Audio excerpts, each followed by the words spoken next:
Halo viewer, film story kali ini akan mengulas alur film The Sinners yang dirilis Februari 2021. Film ini disutradarai oleh Courtney Page dan ditulis oleh Erin Hazelhurst. Sesuai dengan judulnya, film ini menceritakan tentang 6 orang remaja yang menjadi target pembunuhan setelah mereka melakukan prank pada orang yang salah. Dasar alasan si pembunuh untuk menghabisi mereka adalah karena 7 dosa besar yang dianggap oleh si pembunuh dilakukan oleh ketujuh remaja ini. Namun, kita juga tentu tahu jika pada masa remaja ini sangat umum bagi kita bersikap menentang orang tua. Tentu banyak dari kamu-kamu yang masih remaja kadang-kadang berontak dengan aturan-aturan yang ada. Namun, ternyata masih ada sedikit remaja yang tetap mau berbuat baik dan taat beribadah. Sebelum kita bahas lebih lanjut, ada baiknya kamu-kamu subscribe di channel ini agar tidak ketinggalan ulasan film menarik lainnya.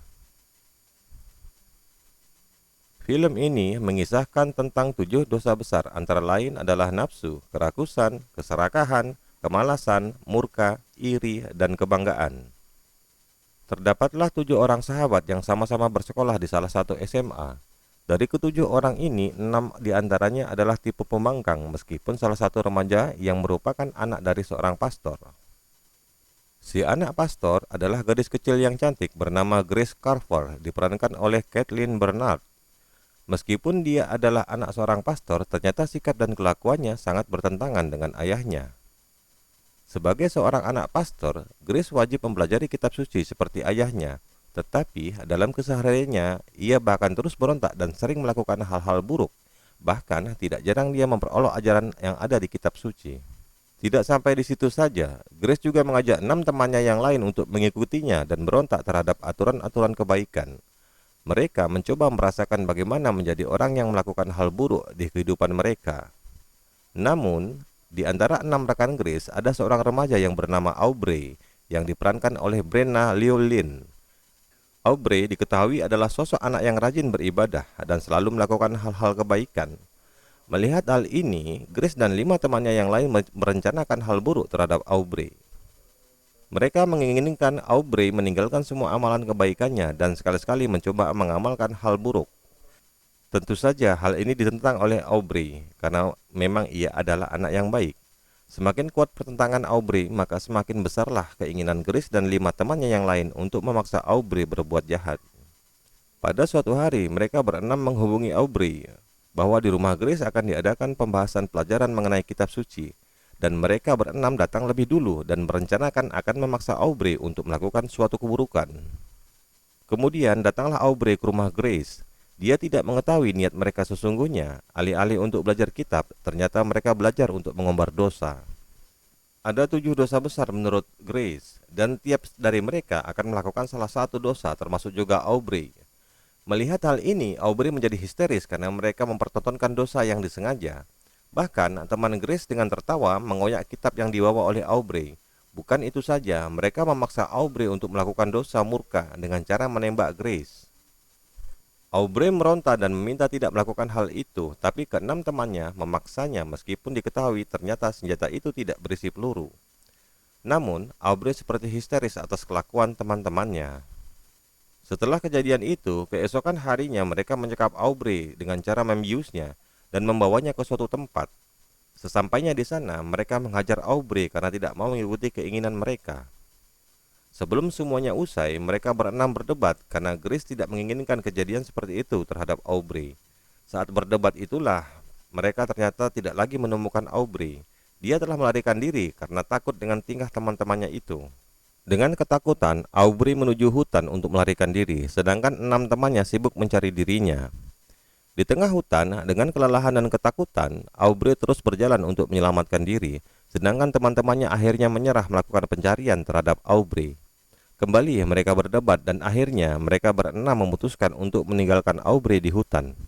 Sesampainya di rumah, ayah Grace telah menunggunya karena dia pulang larut malam. Ayahnya juga menegur baju Grace karena dianggap bajunya terlalu seksi. Setibanya di kamar, Grace terlihat gusar atas apa yang telah terjadi hari ini.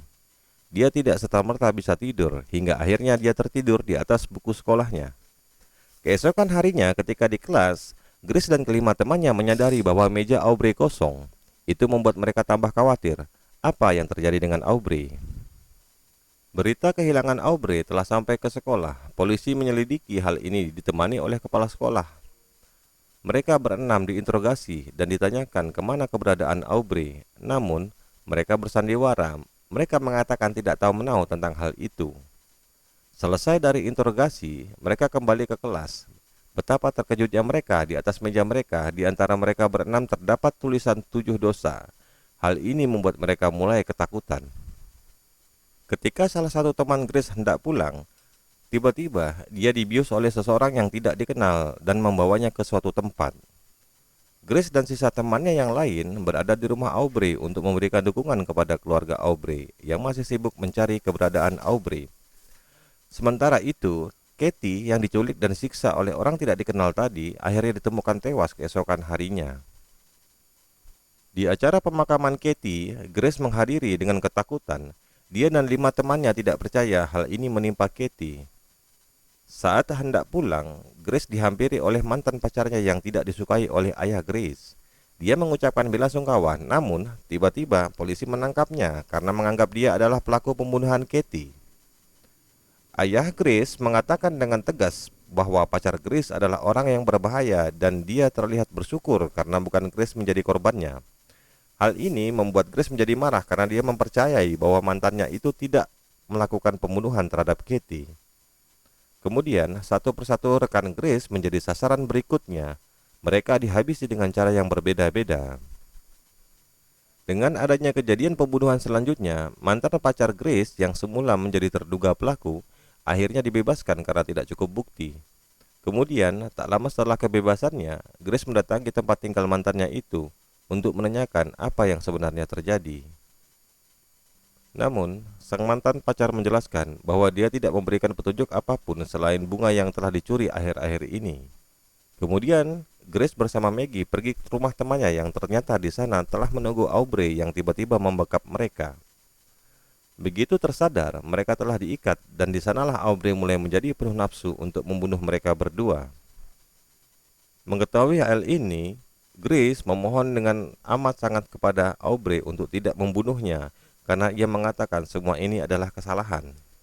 Namun, obsesi Aubrey untuk membunuh mereka berdua semakin menjadi-jadi.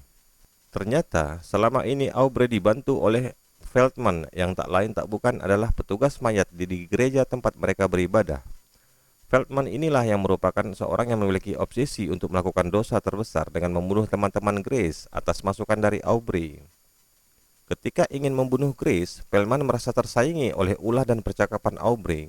Maka, tanpa ragu akhirnya ia menembak Aubrey tepat di kepalanya.